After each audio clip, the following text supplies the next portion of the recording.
Hello, I'm Paul Carroll, technical writer for Digital Photo Magazine, and welcome to this video tutorial on enhancing a slow sync portrait. Getting a slow sync portrait is all about experimenting with different shutter speeds and camera settings until you get a picture that works really well. And in the process you'll get lots of pictures which won't work so well. And you can see here that I've got the all the pictures from my evening shoot open in Adobe's Lightroom. And I've spent some time going through all of the images from the shoot and picking out a picture where we've got a nice portrait where I can see the model's face. And we've also got some of the light trails framing the model. And as you can see, some of the pictures don't work quite so well where the lights are covering the model's face. But this effect has been achieved all in camera. There's been no Photoshop trickery to get to this stage. And as you can see, these are all raw files. So I'm just going to go down and find the image that I want to work on, and that's this image here. And in the first part of the tutorial, we're going to be making a very simple raw conversion in Lightroom.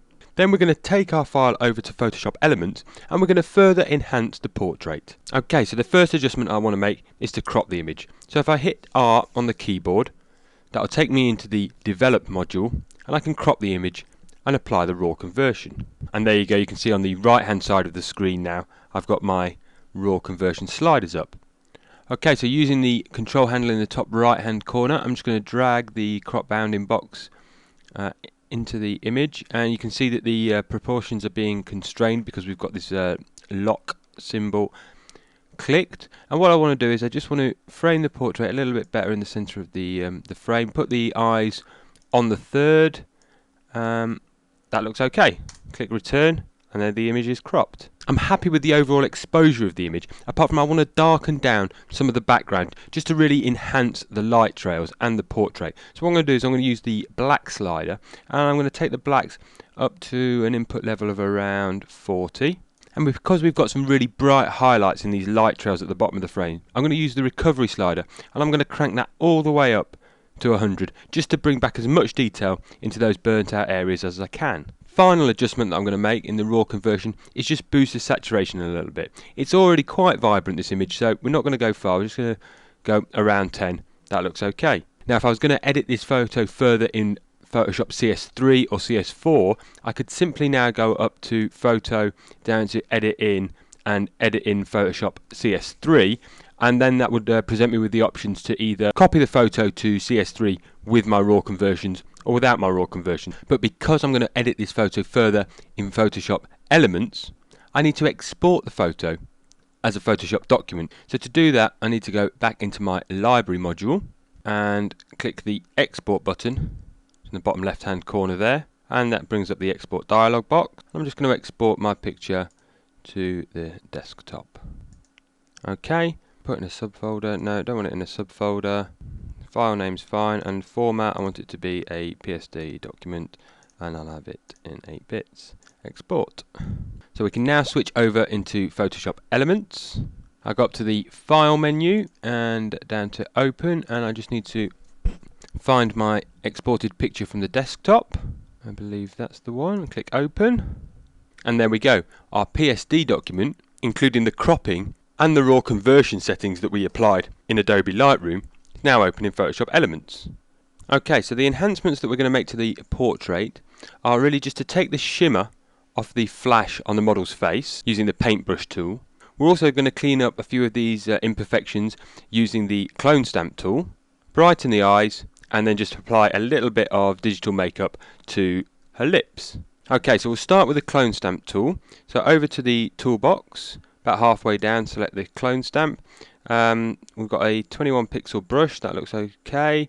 Mode set to normal, opacity 100, that's fine. And then zoom in quite tight, so at the moment I'm at 60%. I'm just going to go into 100%, just make my screen a little bit bigger.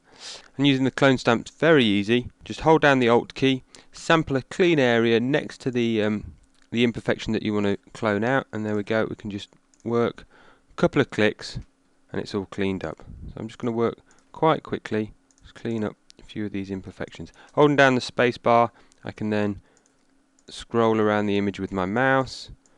There's one up here. There we go. And that's looking a lot better. Okay, now I'm going to take this shimmer off the model's face. This has been caused by me being quite close to the model when I was taking the picture with the flash. And to do this, we're going to select the eyedropper tool from the toolbox.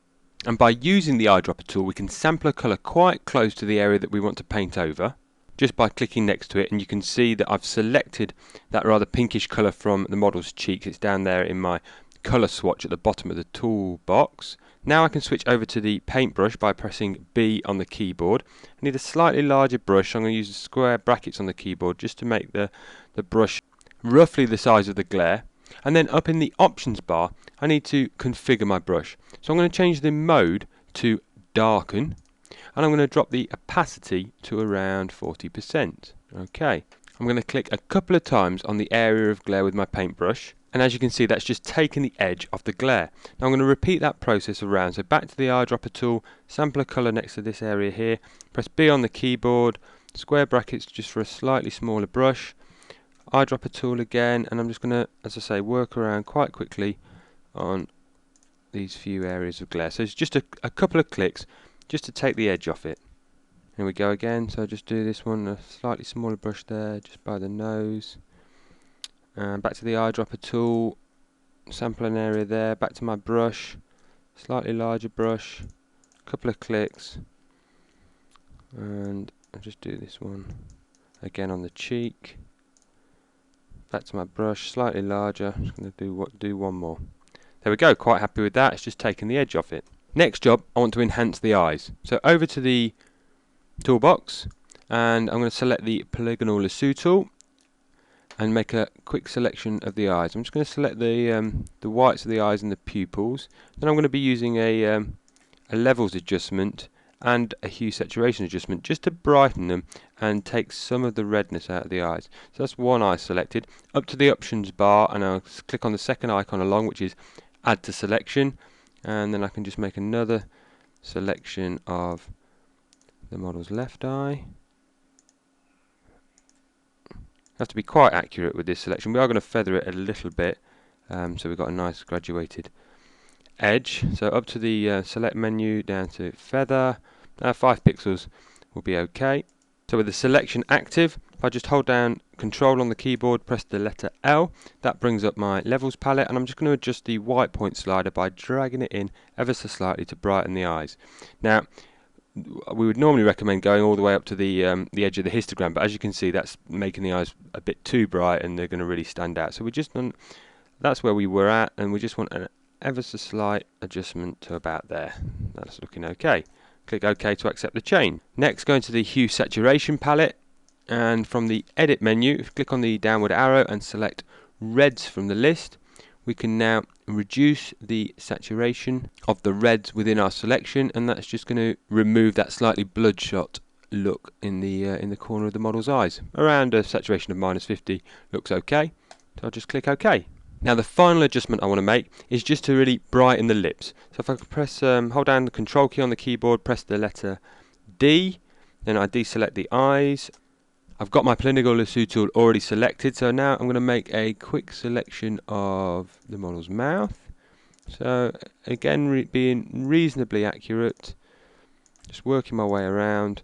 And what we're going to do here is we're going to apply another hue and saturation adjustment, again to the reds, and by selecting the mouth and the lips, I'm just going to feather that selection slightly, so feather radius of 5, again I'll be fine. Okay, hold down the Control key and press the letter U. Again, we're going to select reds from the edit menu. I'll just drag the hue sat palette back onto the screen so you can see it. And what I'm going to do is I'm going to use the saturation slider, and I'm going to increase the saturation of the reds in the lips to around +20. And I'm also going to darken them down a little bit. So using the lightness slider, I'm just going to reduce the lightness to around -5. You can use the preview button to turn off the effect, turn it on. You can see we've really just enhanced those lips. So click OK to accept the change. And there we go. With a few simple steps in Adobe Lightroom, we've made a raw conversion and cropped the image. We've then exported the file, brought it into Photoshop Elements, and really enhanced our portrait by just cloning out a few imperfections, enhancing the eyes, and boosting the colour in the lips.